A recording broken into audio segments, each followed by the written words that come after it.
За та бүхэндээ энэ өдрийн мэндийг хүргэе.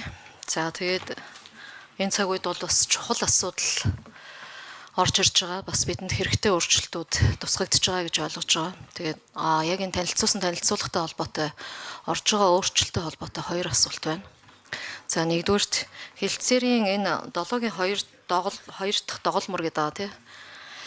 Тарифын одоо татвар хураамжтай холбоотой, квоттой холбоотой, за мөн одоо хууль тогтоомжийн өөрчлөлтөөр олгож ирсэн хөнгөлөлт энэ давуу эрх хоёр талдаа харилцан адилхан үйлчлэх байсан энэ заалтыг хасж байна л да. Тэгээд эндээс ямар үр дүн гарна гэж тооцож байгаа вэ? Ер нь ямар үр дүн гарах вэ? Эерэг болон сөрөг талаас нь бас харж байгаа өнцгөөс нь тайлбарлаж өгч гэж хүсэж байна нэгдүгürt. Хоёрдугаарт Оросын албаны улстай газрын засгийн бүтээгдэхүүний нийлүүлэлтийг доктортой байлгах яриа хэлцэл амжилттай хийгээд ирсэн. За энэ яриа хэлцлийн араас Оросын албаны улс дахиад мэдээлэл гаргачлаа. Шатгууныхаа газрын засгийн бүтээгдэхүүнийхээ импортыг хязгаарлалчлаа. Олон улсад үүсэж байгаа энэ сорилт нөхцөл байдалтай холбоотойгоор дотоодын нөөцөө илүү их бүрдүүлэх тал дээр бодлого бариад эхэллээ. Тэгээ энэ дэр манайх хязгаарлалтанд орохгүй гэдэг ийм зарим нэг мэдээллүүд яваад байна л да. Энэ дэр яг албаны байр суурь ямар байгаа юм? Энэ талаар хэлцээ тохиролцоо хийсэн зүйл юу байна? Энэ мэдээллийг өгч. За баярлалаа. За данднэм сайд өргөсдөж. За өрөнтэй гишүүний асуултанд хариулъя. Нэгдүгээрт би сүүлийн асуултаас нь эхлээд хариулъя.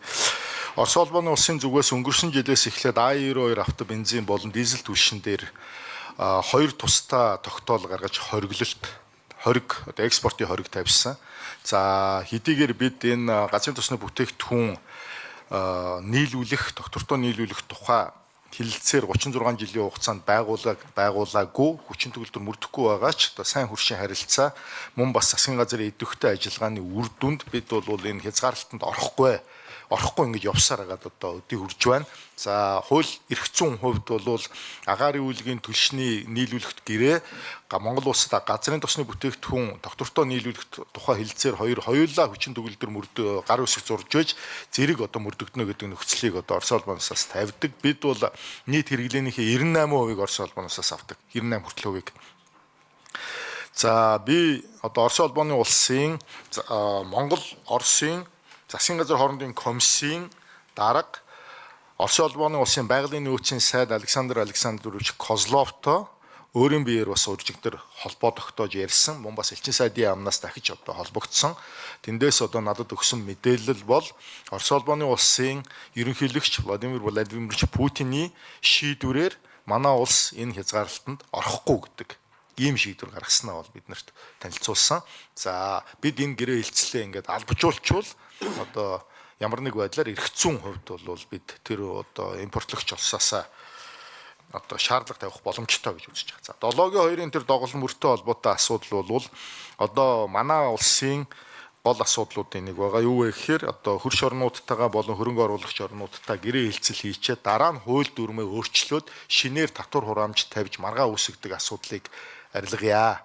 Тэгэхээр энд оруулж байгаа гол өөрчлөлт бол энэ хэлэлцээр байгуулагдсан цагаас хойш Монгол улсын гаргасан хууль тогтоомж үйлчлэхгүй шүү гэж олон улсын гэрээ хэлцлийн олон улсын зарчимд нийцүүлье гэдэг утгатай ийм л одоо өөрчлөлт орж байгаа.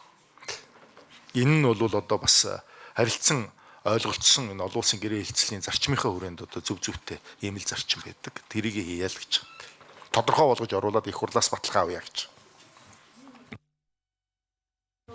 За өрөнтэй гишүүн тодруулъя. Тэр 7-гийн 2 доголмортой холбоотой би яг энэ одоо жишээлбэл Монгол улсын хууль тогтоомжийг мөрдөхгүй явснараа бидэнд ямар нэгэн сөрөг үр дагавар үүсэх үү? Тэрэн дээр л одоо тодорхой хариулж өгч.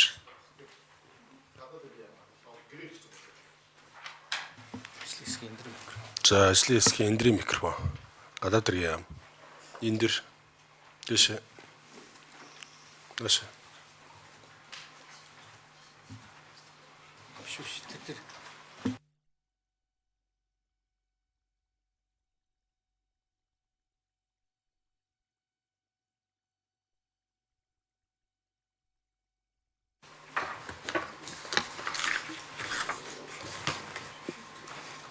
За сайн мэцхан гадаад талцааны амны гэрээ хэрэгцэн газрын захирал Соёлмаа байна. Өрөн таяг гишүүний асуултанд хариулъя. За 2000 Орос улбаны улсын ерөнхийлөгчийн айлчлалын хүрээнд тохирсон хэлцээр дээр болохоор та бүхний мэдж байгаагаар хоёр залт байсан. Нэг нь болохоор нөхцөлийг дордуулахгүй, хоёрт нь болохоор тариф, хураамж, үүний дотор гайл, бусад төрлийн татвар нэмэгдэх зэрэг мөн одоо гадаадын ажилчдын квот нэмэгдэх зэрэг одоо энэтэй холбоотой бүхий л зохицуултан дээр өөрчлөлт орох боломжгүй энэ хэлцээрт хамаарахгүй гэсэн ийм хоёр залттай ийм хэлцээр байсан. За сайдын хэлснээр бол энэхүү хэлцээрийн хоёр залтын хоёр дахь догол мөрийг бол арилгасан. Өөрөөр хэлбэл энэ тарифтай, квоттой молон одоо татвар хураамжтай холбоотой энэ заалтууд дээр бол энэ хэлцээрээр зохицуулсан зүйл байхгүй. Энэхүү хэлцээрийн хүрээнд гэх юм бол татвар хураамж, үүний дотор гайл бол албан татвар бүх одоо гадаадын ажилчтай ногдуулах квоттой холбоотой зохицуулт нь болохоор Эндрийн микрофон гүйцэж хариулъя.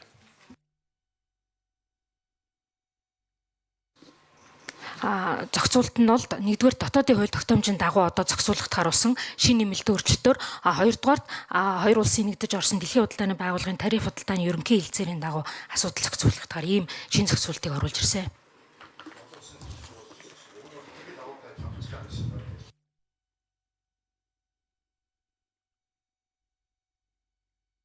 За хариулт хангалттай үзүүлж өөрийн тэгш дахин тодруулъя. Би яг л тодорхой асууад байгаа байхгүй ийм өөрчлөлт ороод байгааг хараад байна шүү дээ. Ингэснээрээ ямар сөрөг үр дагавар байна вэ? Эсвэл огт ямар ч нөлөөгүй юм уу манай дээр? Ямар нэгэн эрсдэл байна уу? Урьдчилан харж байгаа зүйл байна уу гэж асууад.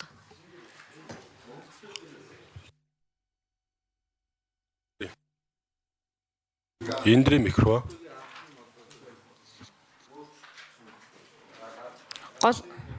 За энэхүү 7 дугаар зүйлийн дагуу бол одоо бид нэр 2 дугаар догол мөрийг хаснаар бол эерэг өөрчлөлтүүдийг авчирсан. Сөрөг өөрчлөлт гэх юм бол мэдээж хэрэг бид нар тэр чигээрээ энэ 7 дугаар зүйлийг бол хасгаар Оросын талтай хэлцээсэн боловч үр дүнд хүрж болж чадаагүй. Тэгэхээр энэ 1-р догол мөр буюу нөхцөл байдлыг дордуулахыг хүргэсэн бол үйлчлэхгүй гэсэн ийм залтал байгаа. Тэгэхээр энийг бол одоо цаашид сөрөг байдлаар үүсч болох нөхцөл байдал гэж бас урьдчилж харж болно.